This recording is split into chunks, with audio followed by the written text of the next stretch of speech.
Hello, this is Robert Bell from the Intelligent Community Forum. We are continuing our series, No Place But Home, a conversation with city leaders and others around the world about how they are coping with the COVID-19 pandemic and what we can learn from them. And before getting into that conversation, I am coming to you from the northeast corner of the state of New Jersey, which is just a few miles from the epicenter of the US outbreak in New York City. This area was the first in New Jersey to declare a state of emergency, and it is still the biggest hotspot in the state. As of today, which is April 22nd, the state of New Jersey has conducted more than 167,000 tests among its 8.9 million people. About half of those people tested positive, that's about 92,000 individuals, and some 13,000 of them are in my home county. Statewide, there have been 7,000 hospitalizations, there have been 4,700 deaths, and some 1,600 people are currently on ventilators. Now that last number is actually good news because that's only about 50% of the state's supply of ventilators. And that means that the great fear that we would run out of capacity to help the sickest among us seems to be behind us now. And that is because the outbreak actually seems to be stabilizing here, thanks to everyone's who's practicing social distancing in the proper way. The number of people discharged from hospitals is now outpacing the number of patients who are being admitted for COVID. And in the area where I live, the time it takes for new infections to double, which used to be about a few weeks ago a very frightening 3 days, is now up to 3 weeks, which is a tremendously encouraging downward trend. And so we just have to make sure that it continues. We are now going to hear from a gentleman who says that it doesn't get much better than being mayor of your hometown.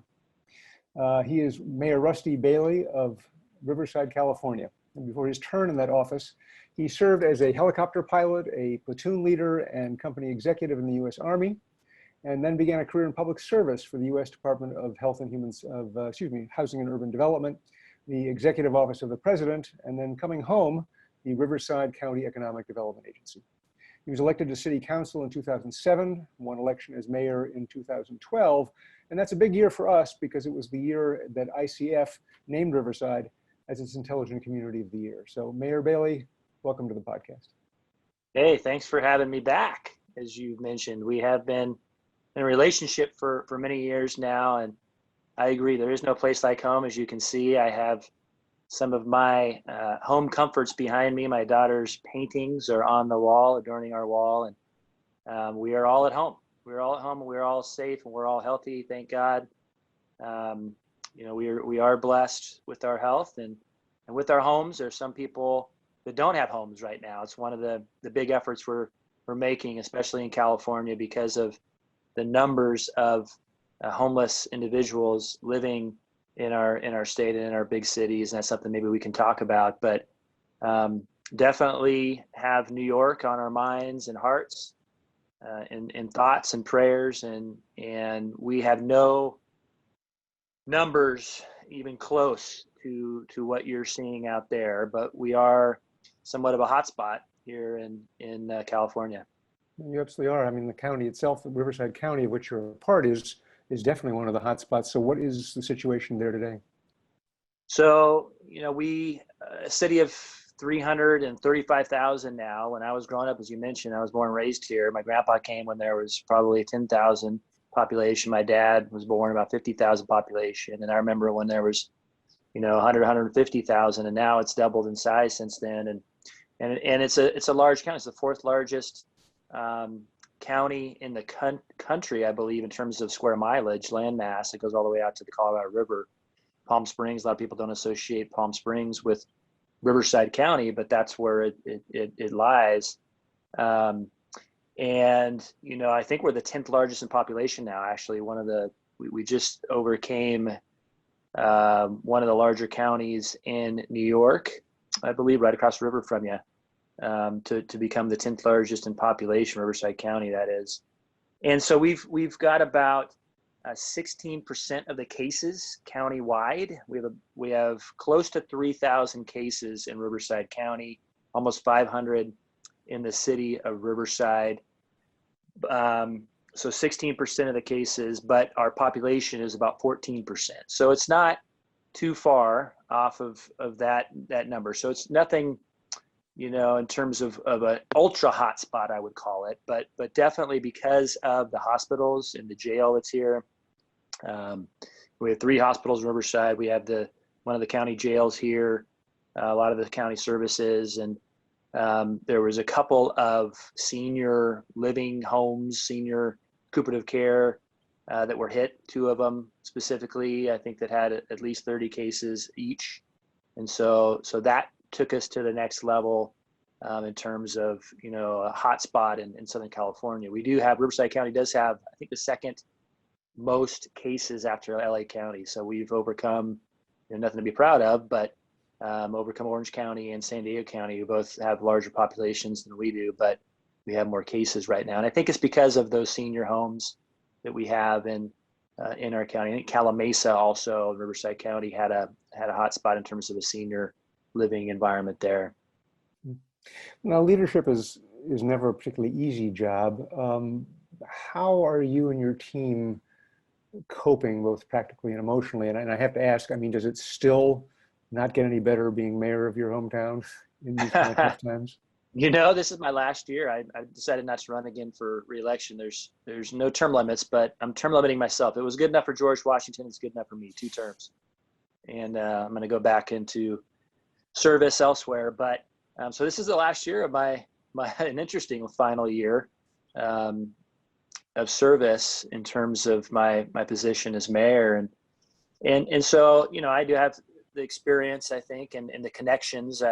We've been a part of what's called the Big City Mayors Group. 13 cities over the size of 300,000 have banded together in California, predominantly on the homeless issue, because that's where the majority of the homeless, 150,000 homeless individuals in the state of California. And I think it's,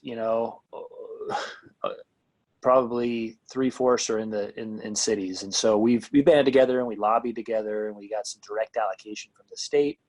And we're pushing for some direct allocation from the federal government as well. They've instituted 500,000 cities of 500,000 population and above get direct allocation, and the other cities kind of have to go to the state or county to get access to fund the federal funding coming down to jurisdictions, local governments. So that being said, we've had meetings. I think it's been twice a week. At the beginning, it was 3 times a week. With those big city mayors, talking about some of the responses to COVID now, not some of it's talking about the homeless population, because they are some of those most vulnerable individuals out on, across our cities and counties. But we've been talking a lot about, obviously, this response to COVID now.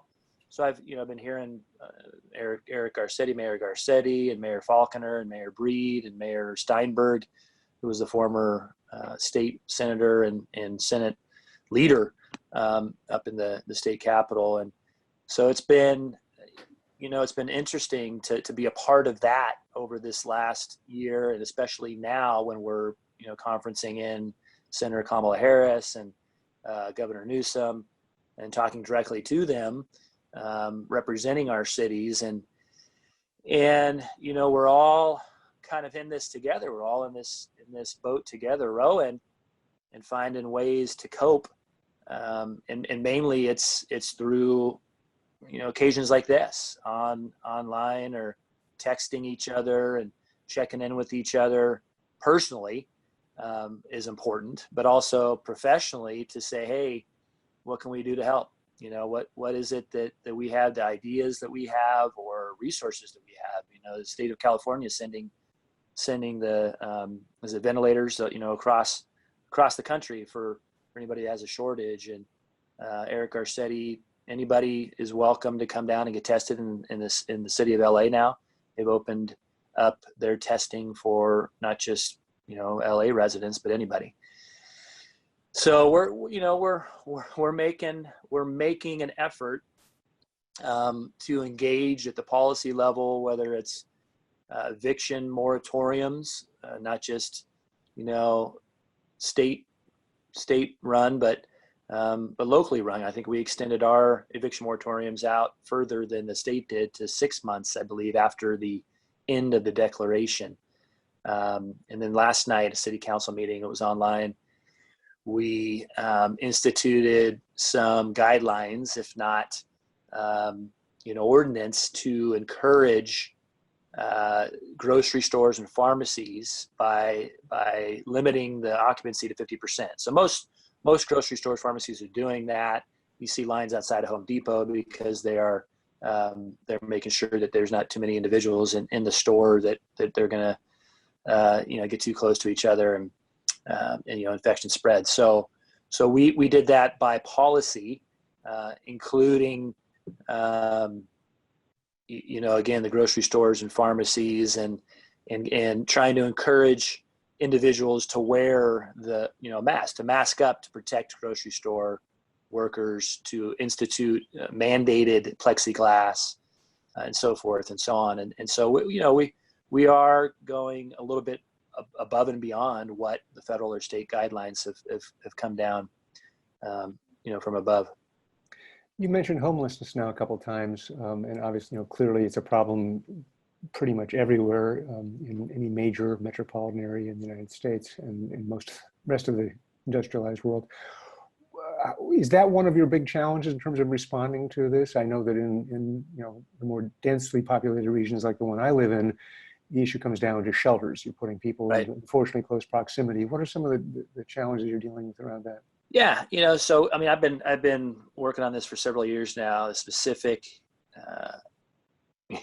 crisis really of housing and homelessness. It's a dual crisis in California because we just don't have enough housing, and so that pushes people into homelessness when the rents, are just too dang high. Remember that party that was created in New York City? The rents are too damn high. And they are, by the way. Yeah, so supply is. That's why you're out in New Jersey, right? So supply is definitely creating, part of the homelessness challenge that we're facing, but also mental illness and all the things that have created that in the past. It's just as exacerbated in California. And, and it's easy to live outdoors. And we have rivers. We have we're Riverside, Santa Ana River. The mighty Santa Ana River is beside us. I know you've been out here and you've seen that. It's a trickle most of the time, most of the year, but during runoff season, it does sometimes go crest to crest. And so that's where the predominance of our homeless live, is in the river bottom, about 150 camps. And so a lot more individuals line the river bottom, and there's an unincorporated area down there. There's several cities that, potentially could enforce and push them back and forth over the city lines, so to speak.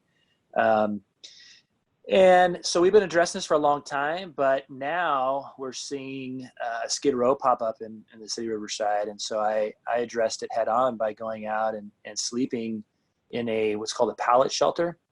An interesting solution to the homeless problem is this 64 square foot shelter that can be popped up in a couple hours and has bunk beds, basically, shelving, electricity, so you have you have heating and air conditioning, and a lock. And so it allows people to have partners, their possessions, their pets, and their privacy.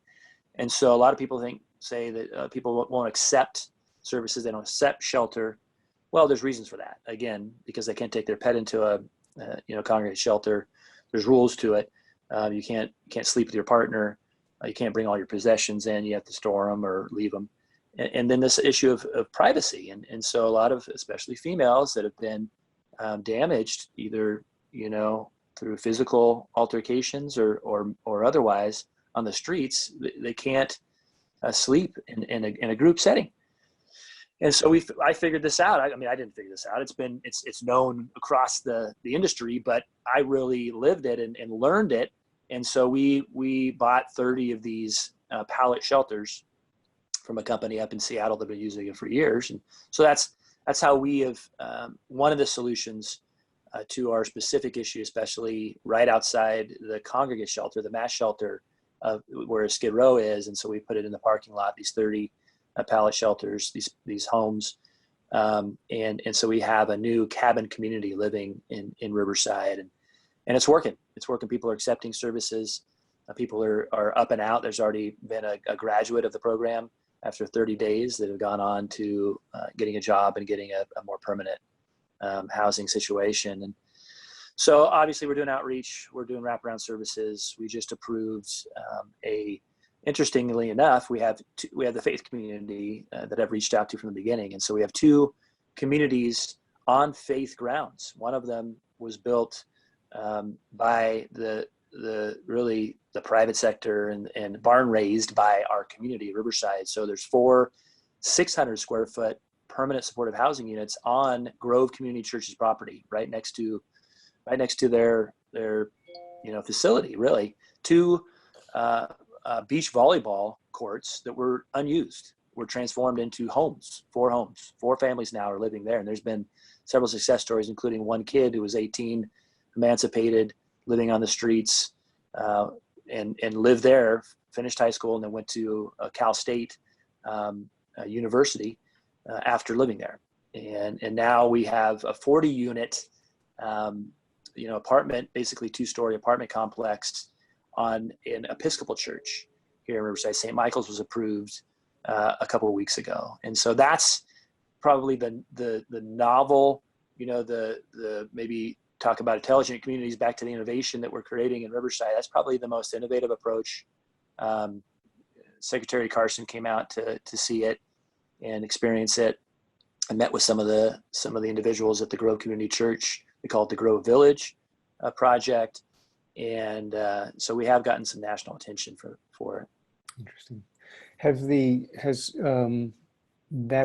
homeless population become a vector for COVID? Again, that's an issue in some places, Right. but not necessarily there.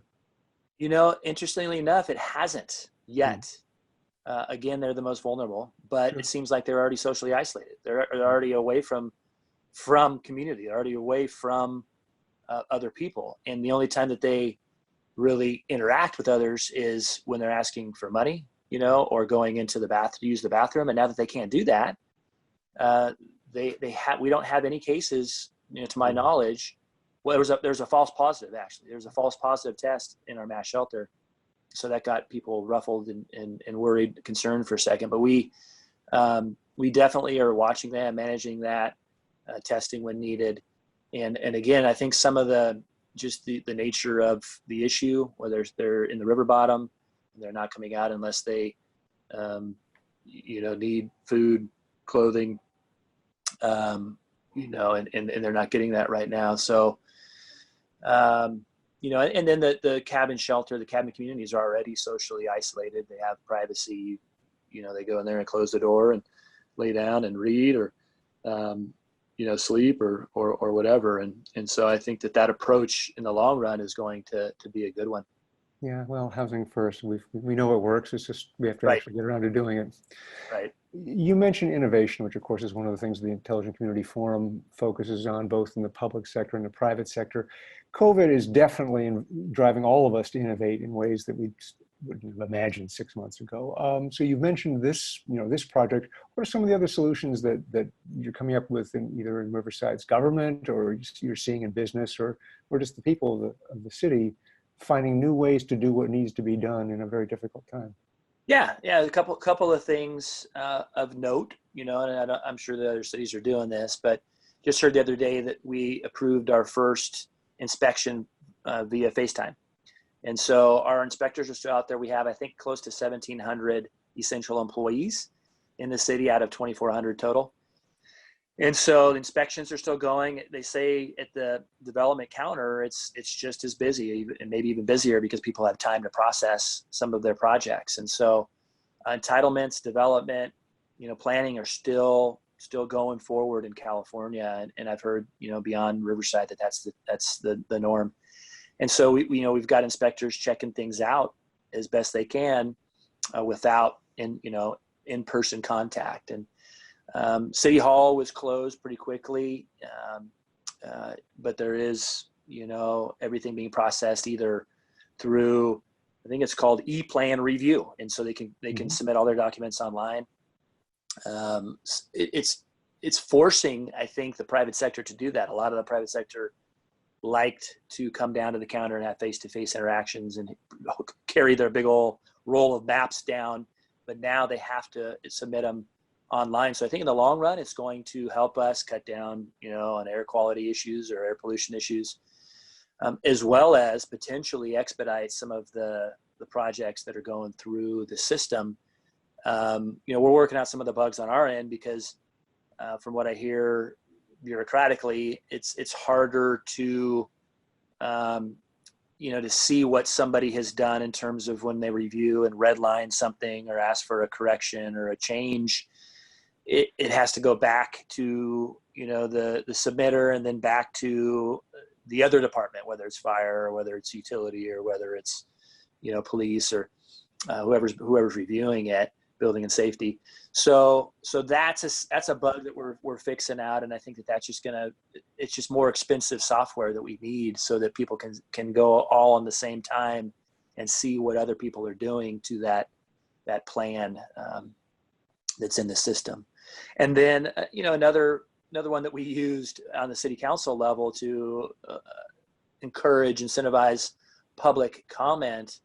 The first meeting that when we shut down City Hall and City Council meetings, we went to a drive-up public comment in our parking lot, and the traffic engineering and police designed this whole drive-up system so that we wouldn't have a queue out into the city roads, downtown streets, and so we had our camera crew. We have a public broadcasting channel and crew, and so they set up out in the parking lot outside City Council chambers. I think we had about 8 people that drove down and wanted to make their comment and did so to the City Council. Now we have the ability to call in.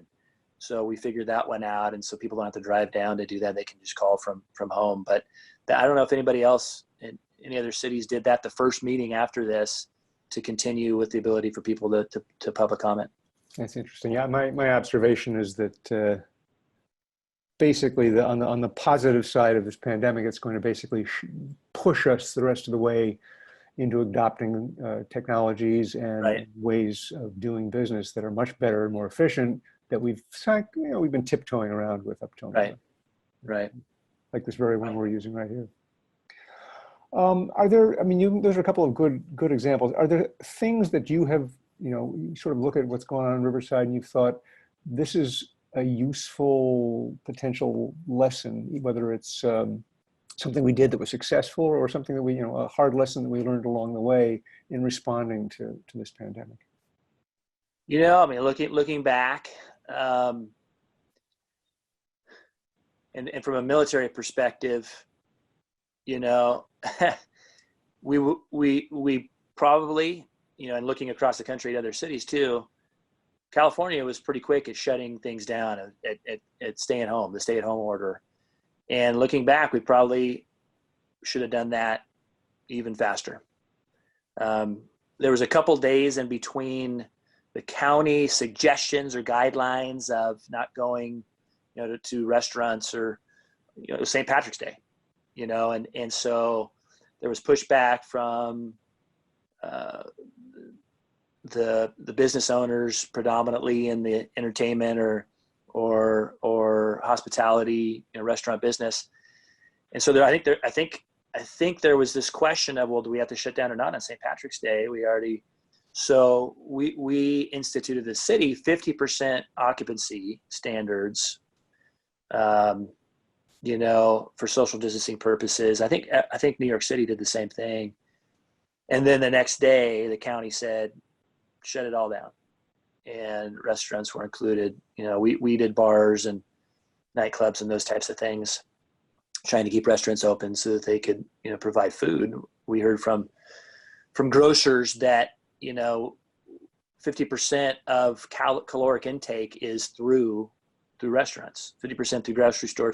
So if you're taking away 50% of the caloric intake across the society, that might be good, ultimately, for people that cut down on their caloric intake. But immediately that was going to push people to grocery stores, which was going to put a burden on them and potentially have situations, altercations a run on things like we saw with toilet paper.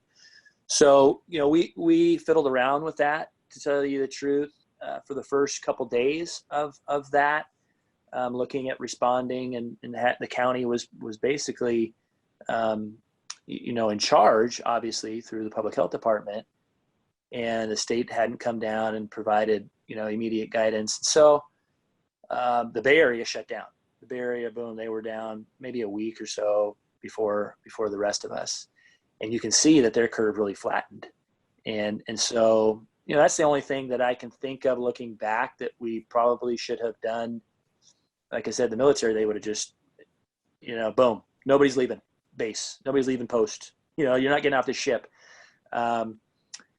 And maybe we should have done that in the future. I think that's going to be anytime there's a flare up anywhere in the world, we're just going to immediately shut down, isolate, and stave it off, that first month. And we wouldn't maybe have some of the outbreaks that we did. But otherwise, I think we did pretty well at communicating to the public. We've done 60 PSAs. That's 2 a day, just about. I've done everything from an Amazing Grace on Easter Sunday at noon online. My family went out front and we encouraged others, and we had, 25,000 Facebook connections, or whatever they call them.